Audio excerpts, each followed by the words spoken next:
예, 안녕하십니까. 저는 충북대학교 묵재종이과학과의 서정욱이라고 합니다. 제 주 전공 분야가 이제 연륜연대학이라는 것인데, 그 연륜연대학이 이제 나무 나이테에 관한 연구예요. 그래서 우리가 나무 나이테 다 알고는 있는데, 사실 나이테로 배울 수 있는 게 굉장히 많아요. 그래서 도대체 배울 수 있는 게 무엇인지, 우리가 눈으로만 알고 있던 게 어떻게 더 전공적으로 아니면 전문적으로 활용이 되는지를 소개하는 게 바로 오늘 주제입니다. 예, 제가 오늘 강연에서 강조하고 싶은 것은 우리가 이제 나무를 알고는 있어요. 근데 우리가 알고 있는 그 것보다 나무의 가치가 굉장히 큽니다. 그래서 나무하고 좀 더 친해질 수 있고, 그리고 나무를 통해서 배움이 뭐가 있는지를 좀 더 구체적으로 말씀드리는 게 제 오늘 목적이라고 보시면 되겠습니다.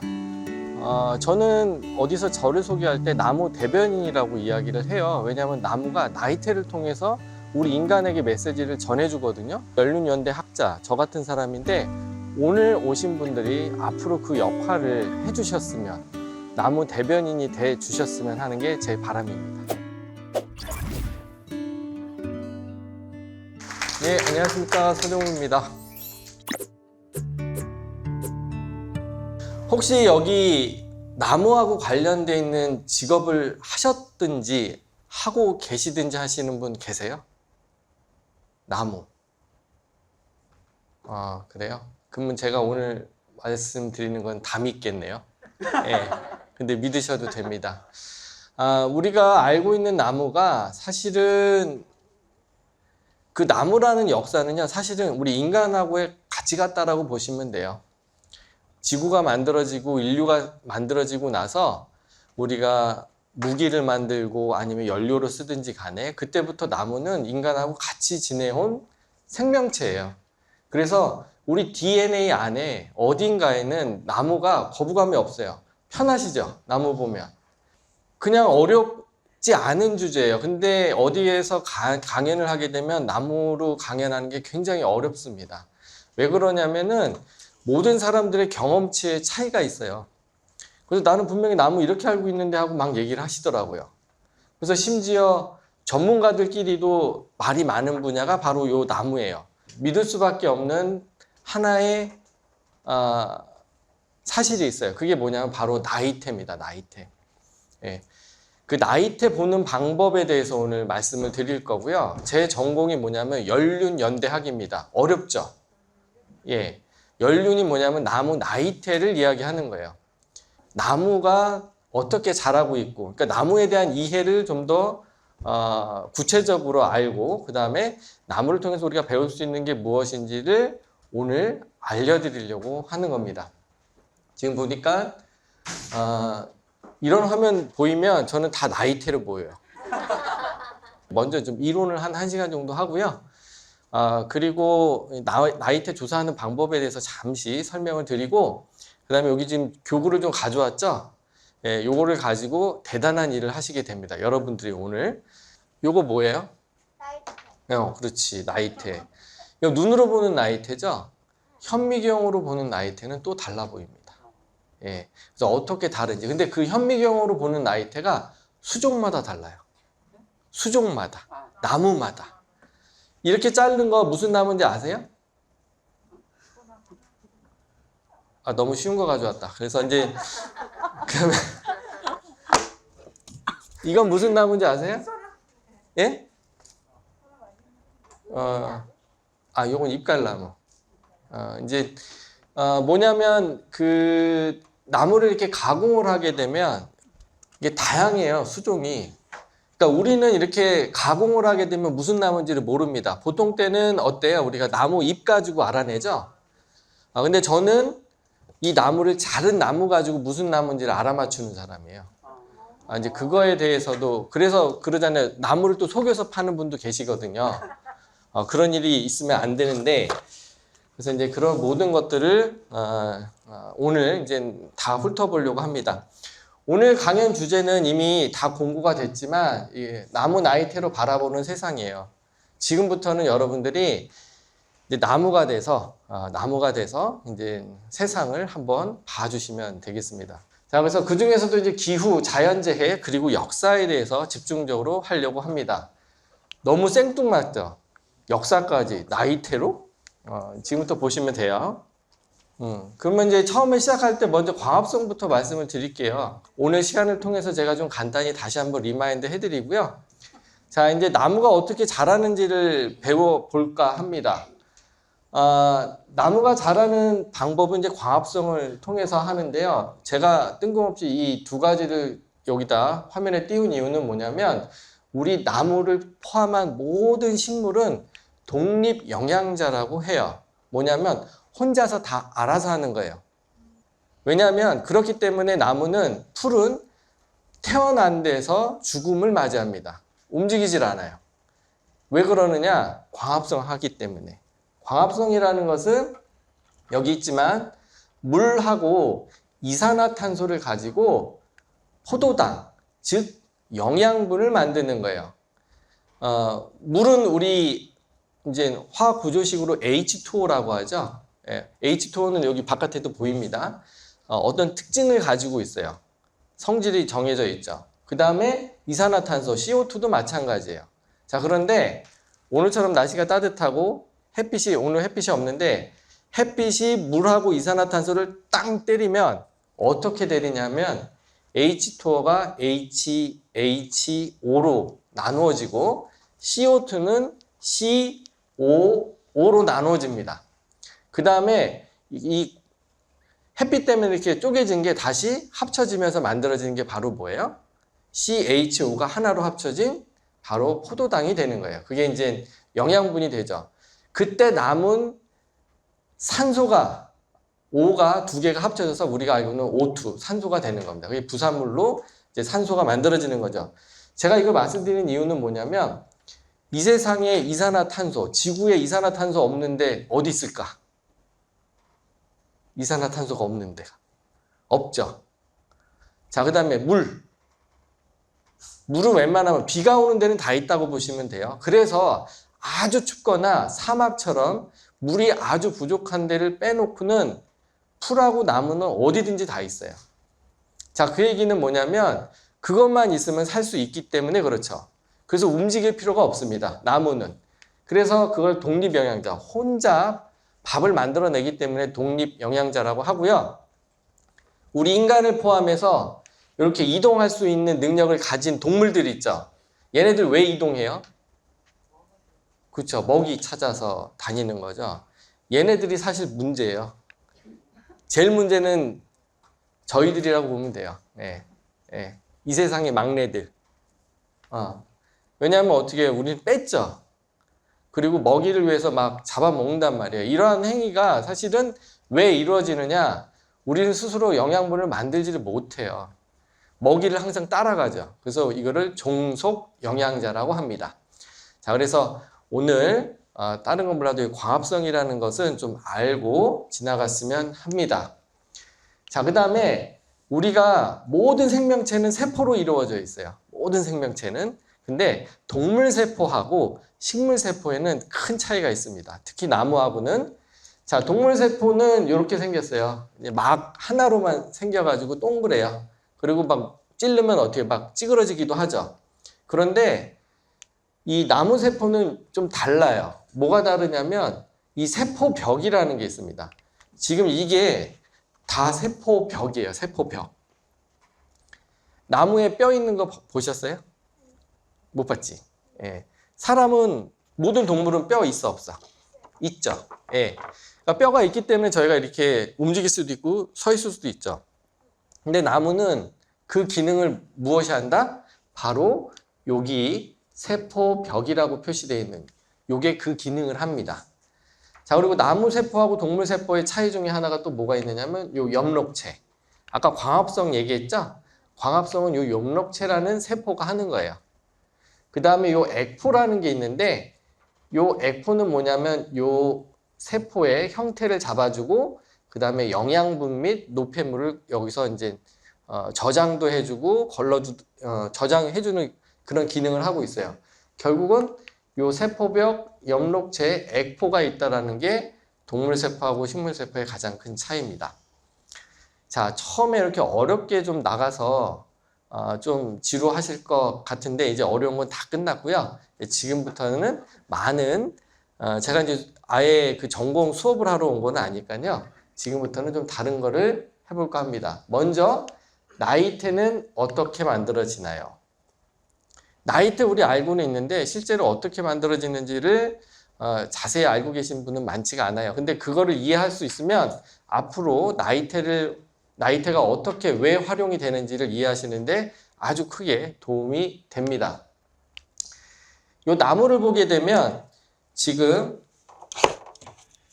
여기 안에 나이테가 있는 거하고 요 숲이 사이에 뭐가 있냐면 형성층이라고 하는 눈에도 보이지 않는 세포가 있어요. 요 세포가 막 분열을 해서 뭐가 되냐면 나이테가 만들어지는 겁니다. 그래서 나무가 이렇게 이렇게 굵어지는 거예요. 이렇게. 자, 그래서 요 세포가 특히 우리 봄하고 여름에 막 분열을 해서 만들어지는 게 요거를 이제 여러분도 아마 춘제로 아마 알고 있을 거예요. 춘제. 보통 이제 봄에 만들어진다고 해서 춘제라고 하는데 우리 이제 목재하시는 분은 이제 조제라고 하고요. 그 다음에 여름부터 가을에 만들어지는 걸 이제 추제라고 하는데 저처럼 이제 목재하는 사람은 이제 만재라고 합니다. 그래서 이게 봄부터 가을까지 하면은 나이테 하나가 이렇게 만들어지는 거예요. 이렇게. 자, 그래서 광합성을 한다. 그 다음에 계절별로 세포 크기가 달라요. 그래서 여기 보게 되면 이런 띠가 보이게 되는 거예요. 계절별로 달라지기 때문에. 자, 여기까지가 우리가 그 나이테, 나무가 생장하는 방법에 대한 내용이고요. 혹시 질문 가능한가요? 예. 나무 자체는 이렇게 겉이 좀 딱딱한데 예. 어떻게 저렇게 속에 자라서 이렇게 안 터지고 예. 자랄 수가 있죠? 그게 좀... 좋은 질문 하셨습니다. 여기에 형성층이에요. 제가 형성층이라고 가정을 하면 제가 이렇게 분열을 해요. 반으로. 그래서 제가 이 수피 쪽으로 가면 여기에 나이테 세포가 하나 만들어지는 거예요. 근데 제가 분열을 해서 수피 쪽으로 세포를 밀잖아요. 그럼 뭐가 돼요? 수피가 되는 거예요. 그러면 원래 만들어졌던 바깥에 있는 수피는 어떻게 돼요? 터지죠. 밀리니까. 그래서 떨어져 나갑니다. 그래서 수피는 항상 두께가 일정하게 유지가 돼요. 때 되면 떨어져 나가니까. 최외곽에서. 근데 나이테는 계속 쌓이죠. 언제까지? 그치. 이 세상에서 가장 오래된 나무가 몇 살까지 사는 것 같아? 120. 몇 살까지 산 걸로 알고 계세요? 1억. 너무 쓰셨고요. 15,000도 많이 쓰셨네. 일단 기록에 있는 거는 지금 한 4,600년 있고요. 예. 근데 10,000년짜리 그래프는 있어요. 그거 이따가 우리 이 실습도 할 거고, 아주 재미난 거 할 건데, 그 전에 이제 이론부터 완성을 하겠습니다. 일단 질문 감사합니다. 자, 근데 우리가 나무한테 배워야 되는 첫 번째 하나가 요 제한 요소 법칙. 제가 어디 가서도 매우 많이 강조하는 거예요. 나무 나이테를 보게 되면 항상 나이테 너비가 어때요? 다르죠? 왜 달라요? 그쵸? 기후변화. 관심이 많으시구나. 결국 이 제한 요소 법칙 때문에 이제 다른 건데, 여기 글씨가 많은데 그냥 요거 설명으로 제가 간단하게 말씀을 드리자면, 이 물통에 담을 수 있는 물의 양은 뭐에 의해서 결정이 되죠? 제일 낮은 거. 그죠? 제일 짧은 판에 의해서 결정이 돼요. 자, 그러면 요 물의 양을 나이테 너비로 제가 간주를 하고 다시 설명을 할게요. 결국 이 통에 담을 수 있는 물의 양이 짧은 판에 의해서 결정이 되듯이 나이테 너비, 즉 이 물의 양하고 똑같이 나이테 너비는 나무가 자랄 때 필요로 한 거는 여기 물이 있으니까 뭐 강수량도 필요할 테고 온도, 뭐 일조량, 무기영양소, 이산화탄소, 질소 많이 필요하겠죠. 그 중에서 가장 부족한 요소에 의해서 결정된다라는 게 제한요소 법칙이에요. 삶의 지혜입니다. 왜냐하면 나무가 만약에 여기 이렇게 있는데 만약에 나무가 나는 온도에 맞춰서 자랄 거야. 근데 물이 부족해요. 그럼 뭐 온도에 따라서 자라려면은 물이 이만큼이 더 필요한데 물이 부족하잖아요. 그럼 나무 어떻게 돼요? 죽어요. 필요한 게 없으니까. 그런데 가장 작은 거에다가 기준을 맞추면 부족한 거 있어요? 없어요? 없죠. 다만 나이테가 좁아지는 것 뿐이에요. 우리의 인생은 여기다 맞춰요. 항상. 그래서 어떻게 해요? 빼앗죠. 속이기도 하고. 그러니까 뭐냐면 기대치가 그렇기 때문에 우리 삶이 좀 어려울 수도 있어요. 그런데 나무처럼 가장 부족한 거에다가 맞춘다라고 하면 아마 여러분들의 인생은 늘 행복하실 겁니다. 부족한 게 없으니까.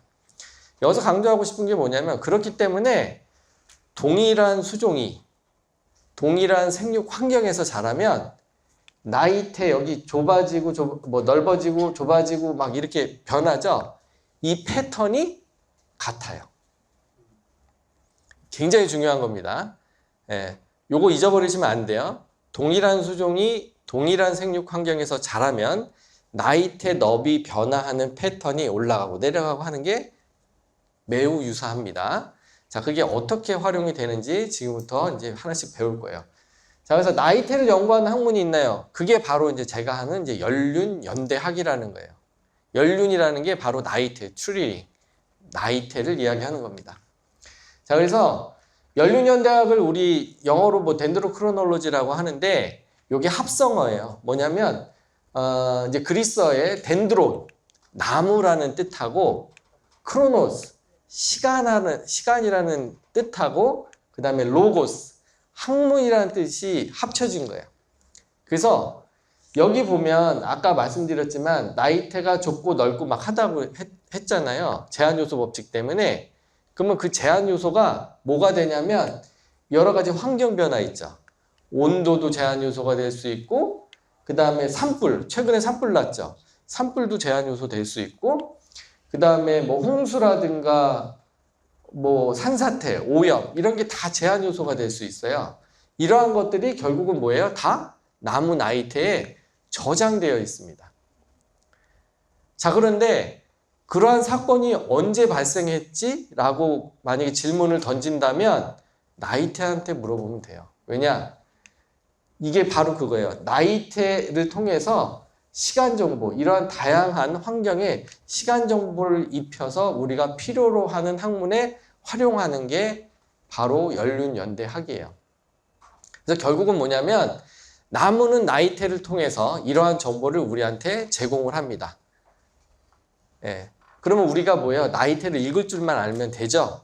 그래서 지금부터 나이테를 어떻게 읽는지 하나씩 살펴보도록 할 건데 그 전에 나이테를 통해서 기후를 집중적으로 연구하는 학문을 우리는 연륜기후학, 그 다음에 나이테를 통해서 생태 변화를 하는데 생태학, 그 다음에 뭐 산사태를 연구하는 거 지형학, 빙하를 연구하는 거 빙하학, 이렇게 되게 다양해요. 결국 뭐냐, 나이테는 하나인데 나이테를 통해서 이렇게 다양한 연구를 할 수 있다는 거고, 여기서 가장 중요한 게 뭐냐면 연륜 고고학이에요. 연륜 고고학. 자, 왜 고고학이냐면 아까 120살 얘기했죠. 지금 아까 15,000년 말씀하셨나? 우리가 그러면 15,000년 전에 무슨 일이 일어났는지 아까 요거 있잖아요. 기후, 생태, 지형 요거 관련해서 알고 싶으면 어때요?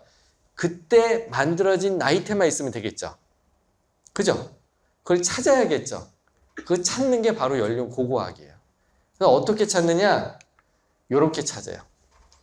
자, 실제로 살아있는 나무가 나이테가 한 300개, 300살이라고 가정하면, 이건 300살 된 나무 흔하지 않아요. 근데 예를 들어서 이 나무가 300년 됐어요. 그럼 300년 된 나무를 통해서 나이테를 측정하면 그래프가 만들어지죠. 근데 이 그래프는 뭐예요? 지난 300년 동안 뭐 기후가 막 들쑥날쑥했을 거 아니에요. 그러니까 그렇게 변하죠. 자, 그 다음에는 한 200년 전에 만든 건축물이에요. 그럼 여기에 사용된 나무가 300년짜리다 라고 가정을 할 때 이 나무에서 나이테를 또 추출을 해가지고 빼내서 그래프를 그려요. 자, 그러면 요 부분이 있죠. 요 부분 그래프가 맞죠. 왜 맞아요? 그게 뭐냐면 이 나무하고 이 건축물 지을 때 사용됐던 잘랐던 나무 있잖아요. 요 50년 동안 아니면 100년 동안 같이 자란 거예요. 다시 한번 리마인드 해드립니다. 제한요소 법칙. 동일한 수종이 동일한 생육 환경에서 자라면 동일한 패턴을 나타내는 거예요. 왜냐하면 이때 시대가 같았으니까. 자, 그래서 실제 우리는 500년 된 나무가 없어요. 근데 500년짜리 그래프가 만들어지는 거죠. 오늘 연습할 게 그겁니다. 자, 그리고 더 오래된 우리나라 같은 이제 불상이 많으니까 우리 부처님 밑에 이제 보면 또 나이테가 보여요. 나무로 된 건. 그러면 또 측정을 해서 보니까 또 중첩이 된다. 그래서 있고 이렇게 해가지고 실제 우리나라에 1000년 된 나무는 없으나 이렇게 해서 요 그래프를 1186년부터 2022년까지 만든 그래프가 바로 제가 있는 나이테 연구센터에 있습니다. 우리나라에서 가장 긴 거죠, 당연히. 그래서 혹시 집안에 고이고이 모셔놓은 소나무로 된 뭐 있으면 가지고 오세요. 언제 건지 확인해 드립니다. 실제로 나이테 관찰하려면 이렇게 잘라야 되잖아요. 그러면은 나무 죽잖아요. 그러면 안 되니까 실제로 건축물 같은 경우 이렇게 드릴을 뚫어요. 근데 이 드릴은 안에가 비었어요. 비어가지고 여기 아래 보이죠? 이거 뚫고 나면 이렇게 힘이 남아있어서 이렇게 쏙 뺍니다. 요걸 관찰하는 거예요. 그래서 나중에 막아요, 거기는. 그러니까 무너지진 않습니다. 이거 조사했다고 건축 무너진 사례 한 번도 없으니까 오해하지 마시고요. 살아있는 나무 같은 경우에는 지금 여기 이제 생장추라는 건데 요걸 가지고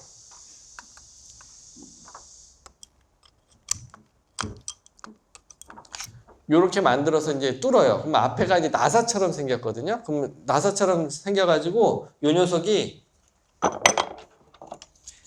얘가 이렇게 남아있겠죠. 그럼 나중에 이렇게 쏙 빼면 돼요.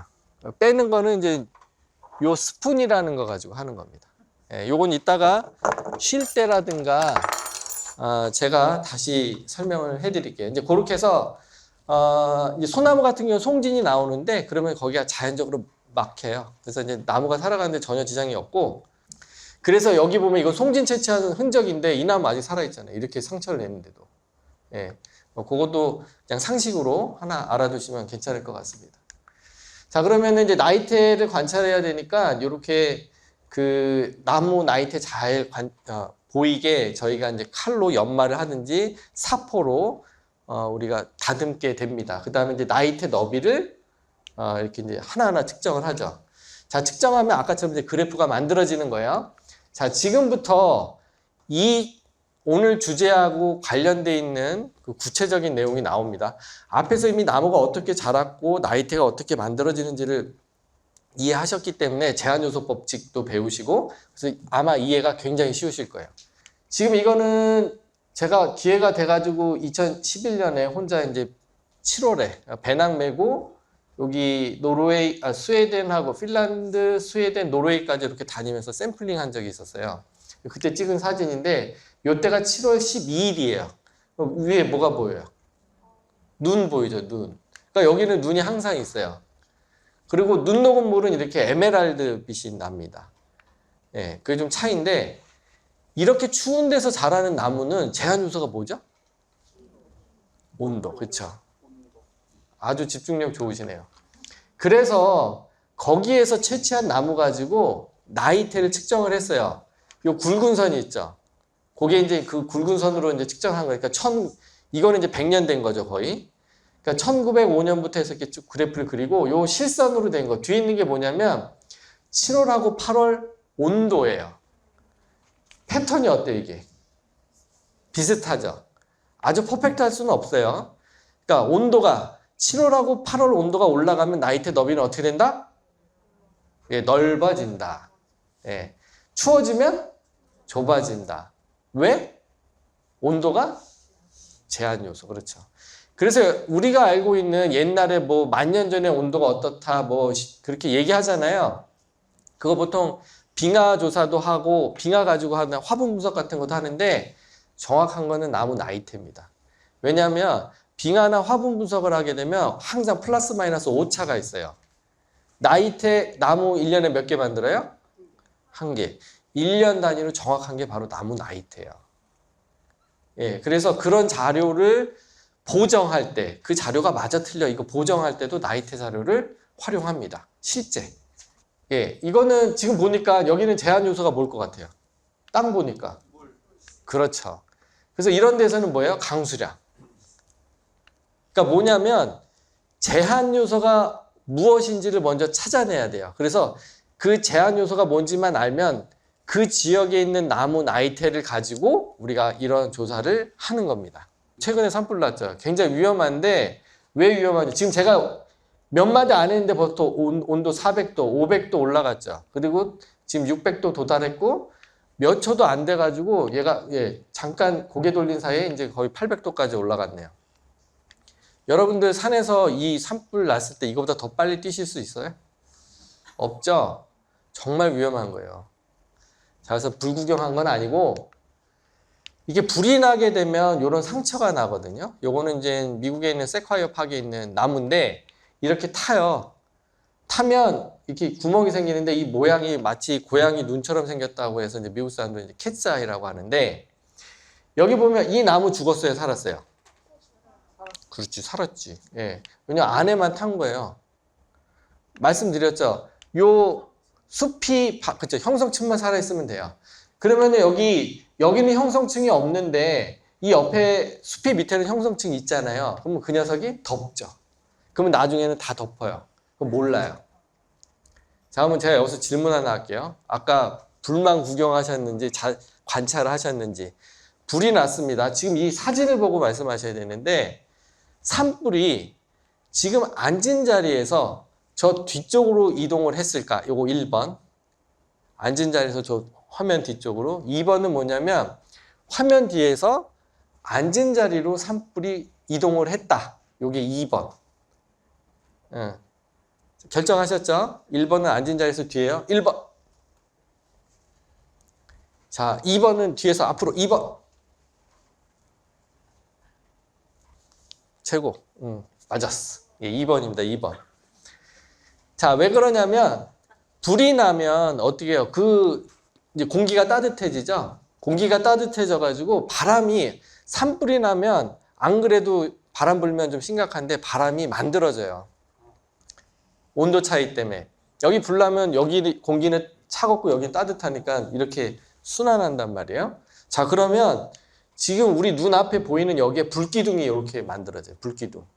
그럼 불기둥 여기 있으니까 어떻게 돼요? 불기둥 쪽으로 가는 거예요. 그래서 뒤쪽에서 앞쪽으로 산불이 이동을 하는 겁니다. 이해되셨죠? 그래서 지금은 뭐 CCTV 많고 해서 저기 하지만 뭐 지금도 마찬가지예요. 그런데 없는 데서도 발원지 있죠. 산불 나면 어떻게 돼요? 원인을 찾으려면 어디서부터 불이 났는지 찾아야 되잖아요. 요걸로 찾아내요. 요 상처로. 요 거꾸로 가면 돼요. 요 상처의 반대로 가면 어디서부터 불이 나는지를 우리가 알 수 있습니다.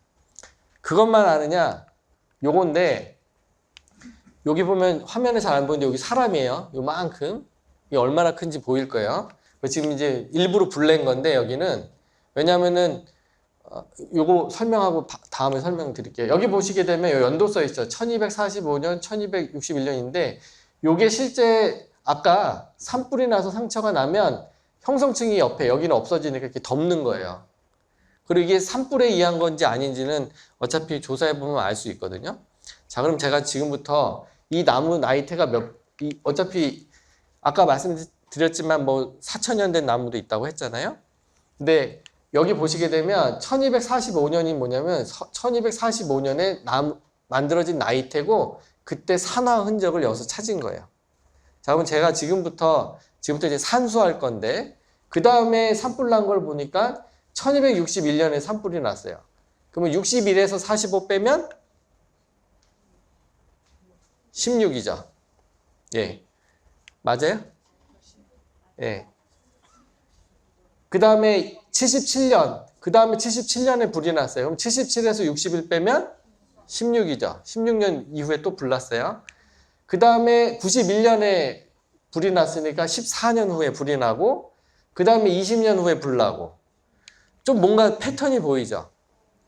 그게 뭐냐면 자연 상태에서는 항상 자연 모든 이벤트에 주기가 있어요. 그래서 이게 뭐냐면 이 까만 선은 뭐냐면 나무 나이테 가지고 과거 기후를 복원한 거예요. 온도를. 그 다음에 빨간색은 그 해마다 산불이 난 요 상처 가지고 횟수 몇 번이나 불이 났나. 그때 어때요? 비슷하게 가죠. 예, 비슷하게 가요. 아주 퍼펙트하게 맞진 않아요. 패턴이. 그러니까 우리가 여기서 중요한 것은 뭐냐면 산불이 몇 년 주기로 나는지는 여기서 파악이 된 거예요. 근데 본데 여기서 보면 이 논문에는 나와 있지는 않지만 산업혁명 이후 보게 되면 패턴이 잘 안 맞아요. 그러니까 산업혁명 이후에 산업혁명이 우리한테 가장 큰 이익을 준 게 뭐냐면 이 편안함, 편익을 준 게 뭐냐면 에너지예요, 에너지. 에너지를 통해서 많은 이제 우리가 생활이 편해졌는데 에너지원으로 쓴 게 당연히 석탄이 맞아요. 화석연료. 근데 나무도 거기에서는 자유롭지 않다고 저는 봅니다. 그 또 하나가 뭐냐면 이런 주기, 그러니까 아마 거기에 대한 게 가장 크다라고 보고요. 어쨌든 우리가 이 조사를 통해서 알게 된 것은 뭐냐면 이 지역의 산불 주기를 안 거예요. 그러면 어떻게 하느냐? 이렇게 미리 불을 내요. 작게. 실제 제가 태국 출장 갔었을 때 꽤 오래됐지만 실제 하는 걸 봤어요. 그리고 또 하나는 뭐예요? 간벌이라고 하죠. 중간중간에 나무를 벌채를 해주죠. 예, 이런 거 할 때. 그러니까 결국은 뭐냐면 산불의 주기를 알아내는데도 바로 나이테가 활용이 됩니다. 자, 그 다음에 요거는 이제 홍수예요. 이렇게 홍수가 나면 나무가 이렇게 물에 잠기죠. 잠긴단 말이에요. 자, 그래서 이제 이것도 마찬가지로 요건 이제 캐나다 사례인데 홍수 때문에 이 댐이 범람을 하니까 피해가 발생을 해서 그럼 도대체 이 홍수가 이게 일시적인 건지 주기적인 건지를 알고 싶은 거예요. 근데 우리가 실제 기록한 건 얼마 안 되거든요. 주기는 뭐 10년 주기도 됐고 100년 주기로도 나온단 말이에요. 그러면은 100년 이상의 주기를 뭐한테 물어보면 돼요? 이제 좀 되네. 예, 나이테한테 물어보면 됩니다. 예. 그래서 실제로 여기서 프로젝트를 해서 했어요. 해가지고 조사를 했더니 나무가 물에 잠기면 여기 이제 참나무류가 많은데 그랬더니 여기 요 동그란 게 뭐냐면 물이 올라가는 물관이에요. 물관이 이렇게 작아집니다. 매우 작아져요. 왜냐하면 광합성 아까 배웠죠? 다 연결이 되는 거예요. 광합성을 하려면은 그러니까 물이 올라가야 되잖아요. 그러면은 해가 있어야 되죠. 홍수 나는데 해 있어요? 비가 막 내리는데? 그러면은 물을 올릴 수가 없습니다. 그래서 해부학적으로 이제 우리 해부학적으로 보면 이게 작아져요. 그래서 이걸 봤더니 실제 나이테를 통해서 이렇게 과거 홍수난 그런 히스토리를 밝혀낸 사례도 있어요. 자, 그 다음에 요거는 뭐예요? 예, 산사태요. 산사태면 어떻게 나무들이 이렇게 다 쓸어 내려가죠? 자, 쓸어 내려가면 어떻게 되느냐? 나무가 완전히 쓰러지게 되면 당연히 죽고, 그 다음에 기울어지잖아요, 이렇게. 기울어지면 나무가 똑바로 쓰려고 됩니다. 똑바로. 그게 이제 생장 호르몬하고 관계가 있는 건데, 거기까지는 말씀을 안 드리고, 일단은 이렇게 기울어진 그 연도 이후로 침엽수, 지금 요거 침엽수인데, 여기도 보면 나무 나이테가 가운데 없죠. 중심이. 한쪽이 쏠려 있어요. 기울어진 그 해부터 나무 아래쪽의 나이테가 이렇게 아주 넓어집니다. 아주 넓어져요. 그러면서 나무는 이제 똑바로 서요. 자, 그래서 이걸 가지고 여기 언제 산사태가 났구나 이걸 알 수가 있어요. 근데 침엽수는 아래가 넓은데 화렵수는 위에가 넓어요. 이건 수종의 특징이라고만 알고 계세요. 왜냐하면 더 설명하면 그건 전공 부분이라 어렵고 침엽수는 경사지 아래가 넓고 화렵수는 위가 넓다. 자, 그러면 평지에 있는 나무는 나무 중심이 한쪽으로 이렇게 쏠리는 경우가 있을까요, 없을까요? 있습니다. 언제? 바람 많이 부는데. 바람을 계속 불잖아요, 한쪽으로. 그래서 바닷가에 있는 나무들 있죠?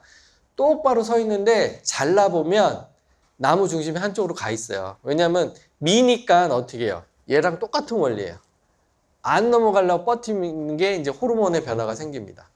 그래서 평지인데도 우리가 나이테 조사를 했는데 나무가 한쪽으로 쏠렸네. 그러면 어때요? 여기는 바람이 많이 부는 곳이구나. 요걸 알 수 있고, 여기서는 산사태가 언제 났구나. 요거를 우리가 나이테를 통해서 알 수가 있습니다.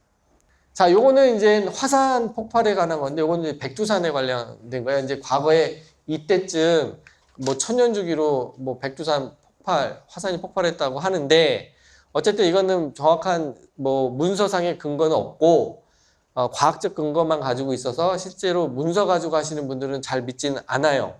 어쨌든 제가 말씀드리고 싶은 것은 뭐냐면 자, 화산이 빵 하고 터지면 화산재가 올라가서 하늘을 완전히 뒤덮어요. 그러면 태양이 광합성을 해야 할 때 필요한 태양이 통과를 못하죠. 못하면 나무가 세포를 제대로 못 만들어내요.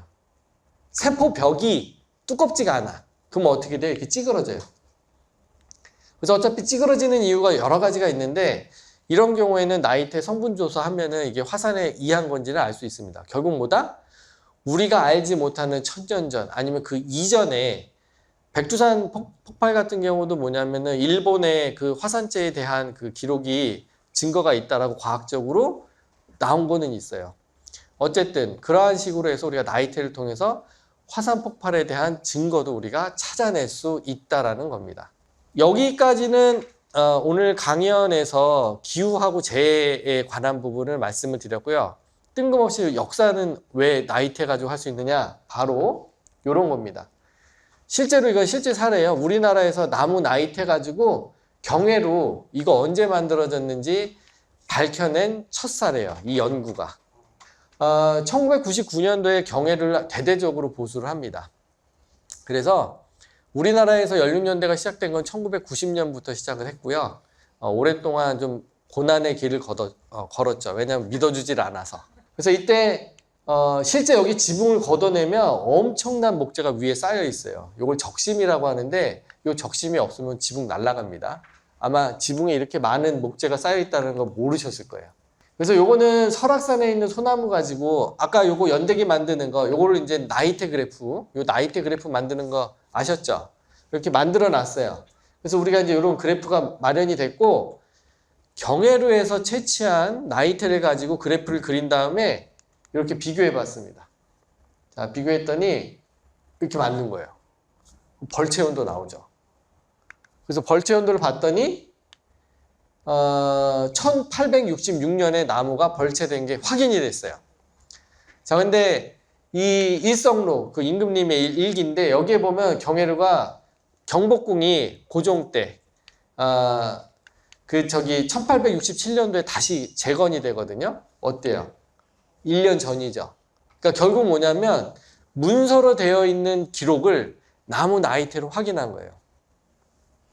이거 말고 기록에서 잘못된 것을 나이테로 찾은 경우도 있었어요.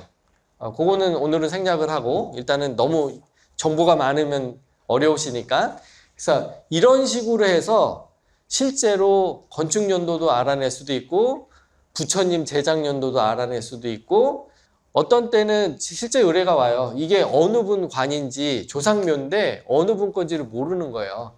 그러면은 언제 자른 나무로 만들었는지를 알면 어느 분인지 알잖아요. 그런 경우도 있습니다. 실제. 저는 여러분들한테 말씀드리고 싶은 거는 뭐냐면 이 나무의 역할은 뭐냐면 환경하고 인간 사이에서 끊임없이 대변인 역할을 해주고 있어요. 뭐냐면 환경에서 변화, 지금 기후변화 여러 가지 했죠. 이 역사는 우리가 기록하지 않으면 알 수 있어요, 없어요? 없거든요. 최근에 기후변화에 대해서 아마 관심이 많으실 거예요. 최근에. 그 이전에 10년 전만 가더라도 이렇게 관심이 없었거든요. 자, 그런데 그때 관심이 없었기 때문에 우리가 기록을 안 한 게 많아요. 궁금하죠? 그러면 도대체 지금 이 세상이 기후가 언제부터 이렇게 심각하게 변했는지를 알고 싶다. 기록은 안 했네? 그러니까 환경은 전에부터 우리가 인간한테 끊임없이 메시지 이미 줬어요. 근데 인간이 그걸 안 들었던 겁니다. 근데 이제 정신 차렸죠? 정신 차리고 보니까 기록이 없는 거야. 근데 나무는 우리를 대신해서 그거를 다 나이테에 기록해 놨습니다. 중요한 게 뭐예요? 거짓말 없이. 그걸 믿어도 된다라는 거예요. 왜? 제한요소 법칙 때문에. 요거 하나는 잊어버리지 않으셨으면 좋겠어요. 그래서 이 환경이 하고 싶었던 그 이야기를 나무는 끊임없이 대변인 역할을 해오고 있어요. 근데 거기에서 끝나는 게 아니라 지금 이 세상의 막내가 일쳐놓은 거 그거를 어떻게든 막아보기 위해서 어떻게 해요? 조절자 역할도 하죠. 그래, 지금이라도 정신 차렸으니까. 그래서 뭐 탄소 흡수라든가, 그죠? 저장이라든가 이런 기능이 나무가 하고 있잖아요. 나무는 끊임없이 이 대변인하고 환경에 대한 그 다음에 조절자 역할을 합니다. 자, 그러면 나무가 어떤 식으로 우리한테 정보를 줄 수 있는지를 알아야 되잖아요. 그러니까 나무는 환경의 대변인이고 나무의 대변인 누구예요? 바로 나이테 연구하는 사람이에요. 연륜연대학. 예, 그렇게 이해하시면 돼요. 그래서 지금은 충북대학교에서 이렇게 하고 있는데 이런 사람이 많았으면 좋겠고요. 오늘 앉아 계신 이 40분이 앞으로 이 역할을 해주셨으면 좋겠어요. 대변인. 누구 대변인? 나무 대변인. 충분히 하실 수 있을 거라고 저는 믿고요. 강의는 여기까지 하고요. 나머지는 실습으로 하겠습니다. 감사합니다.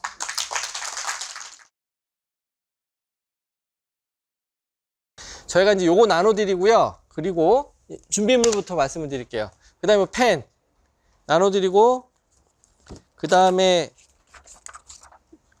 여기 이제 투명 종이, 요거 밑에 A4가 하얀 종이가 있어요.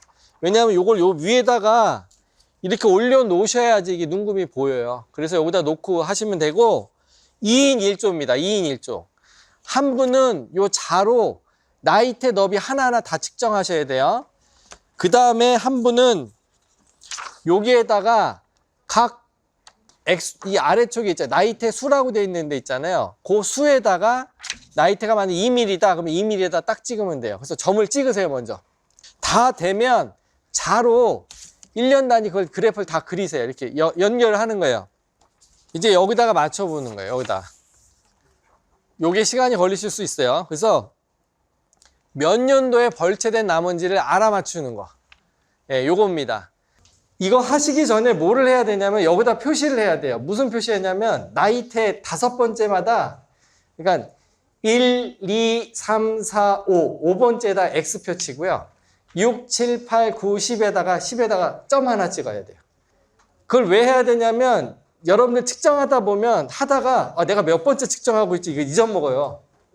잊어먹어서 먼저 5개 단위로 표시를 하는데 숫자 5, 15, 25, 35, 45, 55, 65, 75, 85, 95, 105. 여기는 X표고 10, 20, 30, 40 다 점 하나. 대신 50에 점 2개, 100에 점 2개, 나머지 10단위는 다 점 하나를 찍는 거예요. 먼저 그거부터 하셔야 돼.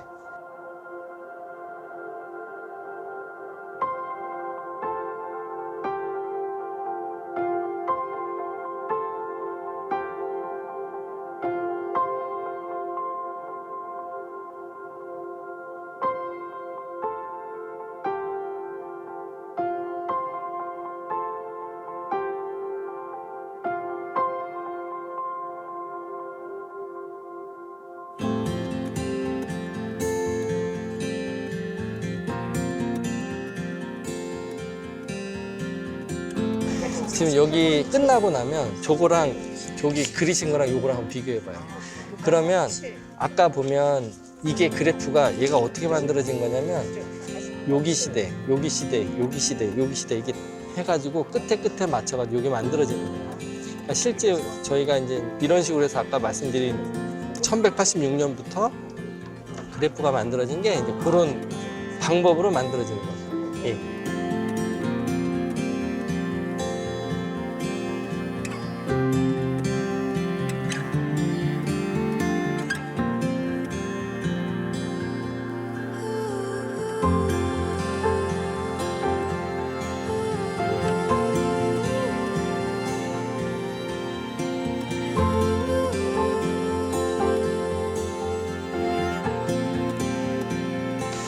그러니까 실제 우리가 가지고 있는 거는 여기 살아있는 나무는 한 100년 정도 줘보실래요?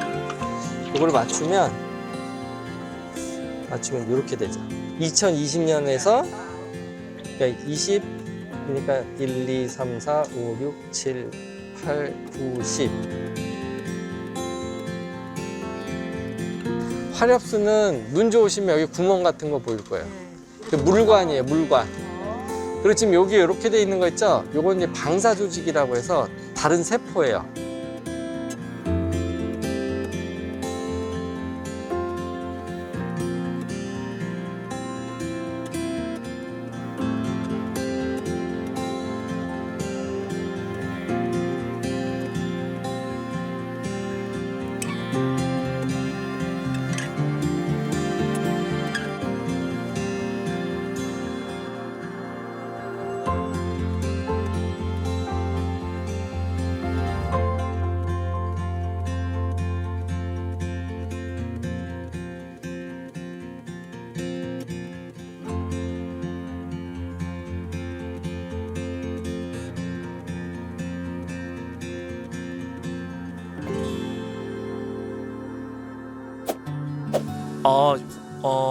원래는 그냥 이제 한 번씩만 이제 입장료 끊고 왔었는데, 저는 여자친구가 연간 회원권을 가족으로 끊으면 훨씬 저렴하다고 해서 결제하기보다는 연간 회원권 하면 훨씬 싸니까 데이트도 할 겸 그래서 끊자고 해서 끊게 됐는데 되게 좋은 것 같아요. 그래서 연간으로 끊고 더 자주 오게 되고 막상 오니까 너무 또 데이트하기도 좋고 이렇게 오늘같이 수업도 들어주니까 너무 좋은 것 같아요. 평소에 그냥 이제 산책하면서 나무를 보고 그냥 관심 있게 지나가다가도 그냥 그렇겠지 하고 무심코 지나갔던 것들을 대해서 더 자세하게 알게 되니까 되게 설레는 것도 있고, 그리고 또 저는 이제 유치원에서 아이들 가르치는 유치원 교사인데 더 아이들한테 알려줄 수 있는 것들이 많아진 것 같아서 너무 저는 보람이 있고 되게 좋았던 것 같아요. 저도 우연한 계기에 저도 그냥 야외에 있었는데 문자가 하나 띡 와가지고 보니까